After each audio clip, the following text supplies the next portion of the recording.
Dear students, Assalamu alaikum. Hope you are all doing well. Today is 18th March. Today we will review our unit number 1, the natural environment and resources. अब मैं आपको इस unit का उर्दू में मतलब बताती हूँ। द नेचुरल इन्वायरमेंट, इन्वायरमेंट का मतलब होता है माहौल, नेचुरल का मतलब होता है कुदरती, मतलब के कुदरती माहौल, एंड रिसोर्सेज और उसके ज़राए। ठीक है, तो जी स्टूडेंट्स, नेचुरल इन्वायरमेंट में दो तरह की चीज़ें आ जाती हैं, living things, non living things. Living things का मतलब होता है ऐसी चीज़ें जो फलती हैं, फूलती हैं, एक जगह से दूसरी जगह खुद हरकत कर सकती हैं।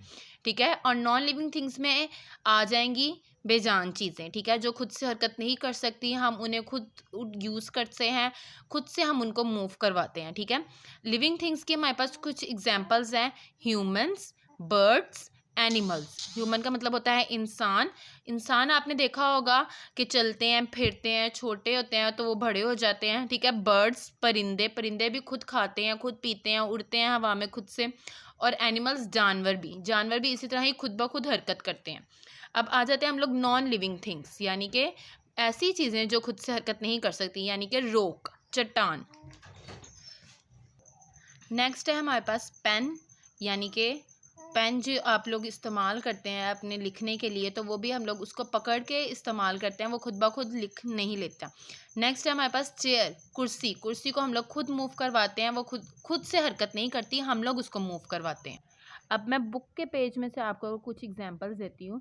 जैसे बटरफ्लाई, बटरफ्लाई आपके एनिमल्स में आ रही है, तो ये हमारे आएगा लिविंग थिंग्स में। ठीक है, फिर आ जाता है रॉक। रॉक जैसे आपको बताया गया था, चट्टान है, पत्थर है, तो ये भी हमारे आ जाएंगे नॉन लिविंग थिंग्स में, यानी कि ये खुद से हरकत नहीं करते, हम इनको हरकत करवाते हैं, तो ये नॉन लिविंग थिंग्स में आ जाएगा। बटरफ्लाई जो है वो खुद से हरकत करती है, इधर उधर जाती है, तो ये आ जाएगा लिविंग थिंग्स में। जी स्टूडेंट्स, अगला हमारा टॉपिक है नेचुरल रिसोर्सेज। नेचुरल का मतलब आपको बताया गया था कुदरती, और रिसोर्सेज का मतलब होता है ज़राए। ऐसे ज़राए मतलब कि ऐसे हमारे लिए चीज़ें जो कुदरत की तरफ से मौजूद होती हैं, वो आ जाएंगे नेचुरल रिसोर्सेज में। लाइक सन, सूरज, वो आपको पता है कोई किसी ने पैदा नहीं किया सिवाय अल्लाह ताला के, वो अल्लाह ताला की तरफ से हमारे पास कुदरती तौर पे मौजूद है, तो सन हमारा किस में आ जाएगा, नेचुरल रिसोर्सेज में। पानी, पानी वाटर, पानी भी ऐसे ही है कि वो हमारे पास कुदरती तौर पे मौजूद है। हवा, एयर, ये भी हमारे पास कुदरती तौर पर मौजूद है। प्लांट एंड एनिमल्स, ये भी हमारे पास कुदरती तौर पर मौजूद होते हैं। ये चारों हमारे क्या हैं, नेचुरल रिसोर्सेज। जी क्लास, अब हम बुक में से इसके थोड़े से रिव्यू देख लेते हैं। सन, एयर, वाटर। सन का मतलब सूरज, एयर का मतलब हवा। हवा किस चीज़ में हमें हेल्प करती है, बर्ड्स को फ्लाई करने में हेल्प करती है। और सन जो है वो हमें प्लांट्स को ग्रो करने में, हमें हीट प्रोवाइड करने में हेल्प करता है। और वाटर, वाटर आपको तो पता है ही है कि हमारा सबसे बड़ा नेचुरल रिसोर्स है, कि हम पानी के बगैर ज़िंदा नहीं रह सकते। नेक्स्ट है हमारा plant and animals. Plant and animals भी हमारा नेचुरल रिसोर्सेज है।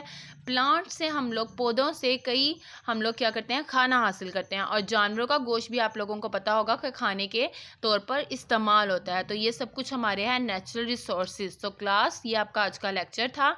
अल्लाह हाफिज़।